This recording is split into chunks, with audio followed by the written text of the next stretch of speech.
Sabiedriskās iniciatīvas portāls manabalss.lv ir uzsācis parakstu vākšanu par sabiedrisko mediju apraides saglabāšanu krievu valodā arī pēc 2026. gada. Iniciatīvas autori uzskata, ka Krievijas vērienīgā hibrīdkara laikā objektīvās un Latvijas valstiskumam lojālās žurnālistikas daļas likvidācija nav Latvijas interesēs. Kā jau ziņots, kultūras ministre Agnese Logina vēl pirms koncepcijas apstiprināšanas pauda savu nepiekrišanu lēmumam pārtraukt atbalstīt sabiedriskos medijus krievu valodā pēc 2026. gada 1. janvāra.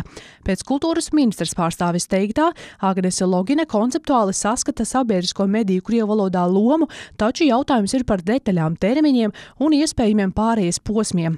Latvijas sabiedrisko elektronisko plašsaziņas līdzekļu padomes vadītājs Jānis Siksnis nepiekrīt Nacionālās apvienības priekšlikumam no 2026. gada slēgt krievu saturu Latvijas radio un LTV, uzsverot, ka tas ir netaisnīgi pret sabiedriskajiem medijiem. Pavisam negaidīti 20. oktobrī Daugavpilī ieradās Saeimas pilsonības, migrācijas un sabiedrības saliedētības komisijas deputāti. Viņu vizītes mērķis bija iepazīties ar situāciju pierobežā, kur iespējams dzīvo daudz nacionālākā sabiedrība.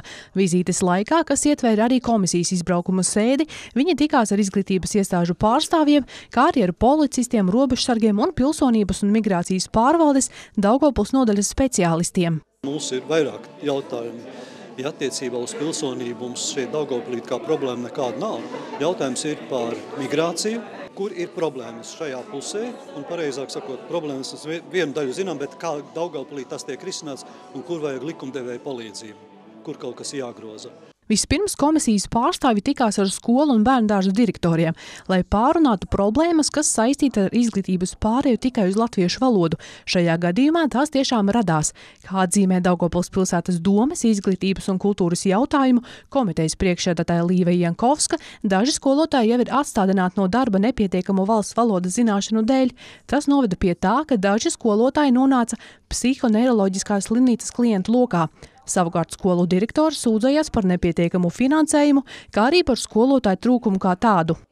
Mēs šobrīd gribētu noskaidrot, vai šeit skolām ir šī problēma. Pirmkārt, vai ir skolotāji, kas var nodrošināt to, kā tas jautājums tiek risināts un tiek atrisināts, bet mūs interesē arī, piemēram,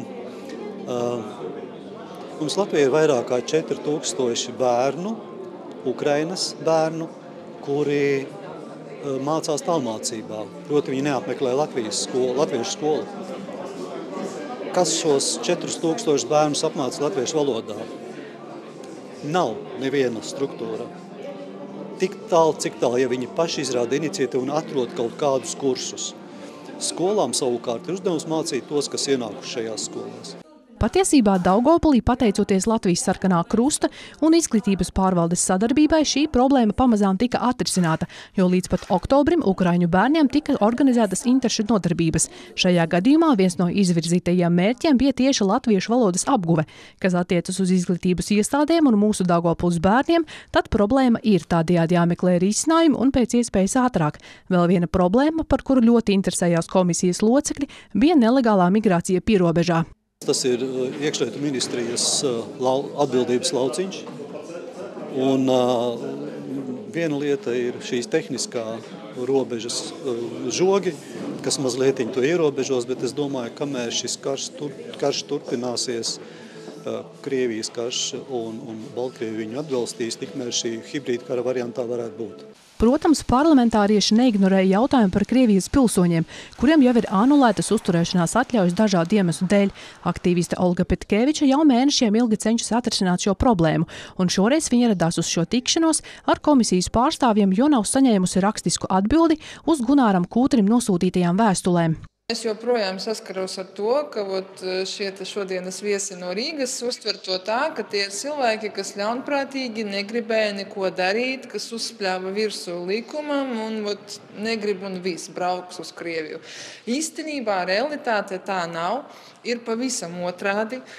Šie cilvēki grib palikt dzīvot šeit pat Latvijā, bet problēma ir tajā, ka viņus nepienācīgi informēja, ka viņi nesaprata sava vecuma un izglītības līmeņa dēļ, kas būtu jādara.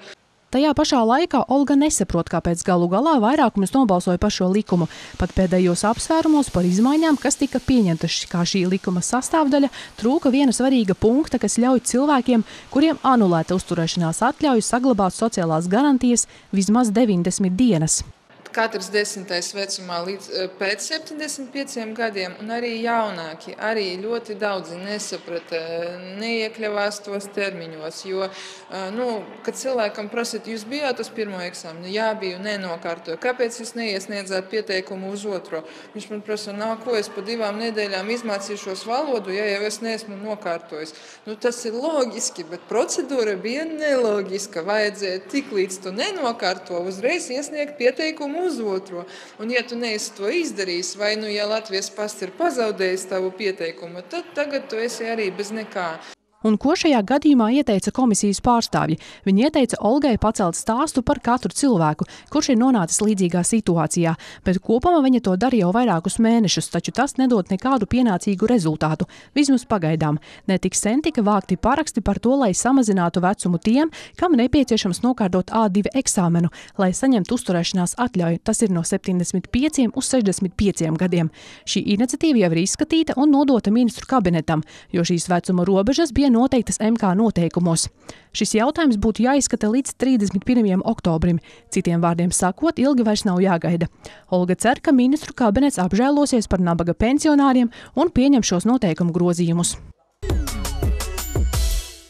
Daugavpils valsts pilsētas dome turpina darbu pie pilsētas budžeta 2024. gadam izstrādes. No Finanšu ministrijas saņemtie tā sauktie kontroles skaitļi optimismu nerada. Rezultāts visiem būs grūti. Par to paziņoja pilsētas domes priekšsēdētāja pirmais vietnieks Aleksejs Vasiljevs.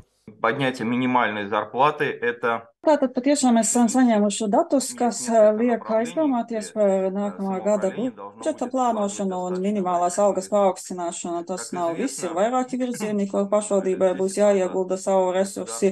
Viens no tiem ir tas, ka pirms gadiem 10 valsts uz pašvaldības pleciem pārlika šo pirmsskolas skolotāju algu izmaksu un ilgu laiku pirmsskolas skolotājiem algas atšķirās no parasto skolu skolotāju atalgojuma. Tagad tās ir pielīdzināmas, taču šī piemaksa, kas agrāk bija 700–800 eiro un tagad par likmi ir 1100–1200 eiro, nāca no pašvaldības resursiem. Tātad valsts pieņēma šo lēmumu, taču jāmaksā par šo lēmumu pie pašvaldībām. Un kā jau minēju, tās nav tikai minimālās algas pieaugums, bet arī citi izdevumi. Aleksejs Vasiljevs šodien neteica, kuras budžeta pozīcijas būs jāupurē, jo diskusija par šiem jautājumiem vēl ir tikai priekšā.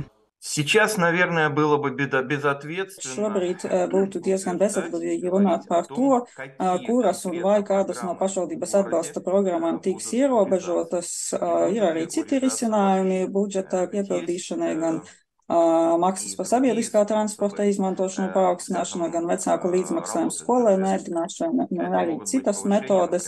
Visi šie jautājumi tiks skatīti budžeta komisijas darba laikā, un tad arī tiks noteikts, kā būtu pareizāk rīkoties, taču, diemžēl, būs jāpieņem arī nepopulāri lēmumi. Atgādināsim, ka līderi pilsētas budžeta līdzekļu saņemšanā joprojām ir izglītības, vadības, pārvaldes un sociālā sfēra.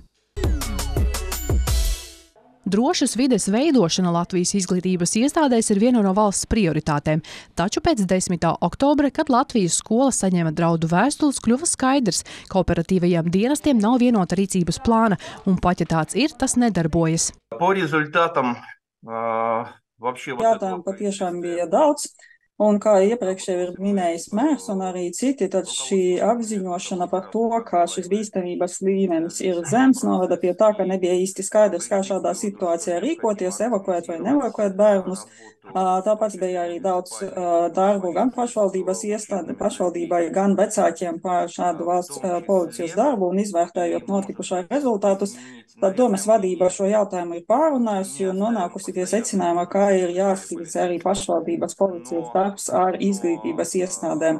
Pašvaldības policisti pastāvīgi nedežurēs skolās, bet mēs esam jau pārunājuši un strādājam ar pašvaldības policijas vadību pie tā, lai izglītības iestādes tiktu iekļautas pašvaldības policijas maršrutos. Direktori un pirmskolu vadītāji ļoti augstu novērtē pašvaldības policijas klātbūtni iestādēs tajā brīdī, kad bija tas ļoti augsts uztraukuma līmenis, ja viņi tomēr deva kaut kā tādu drošības sajūtu.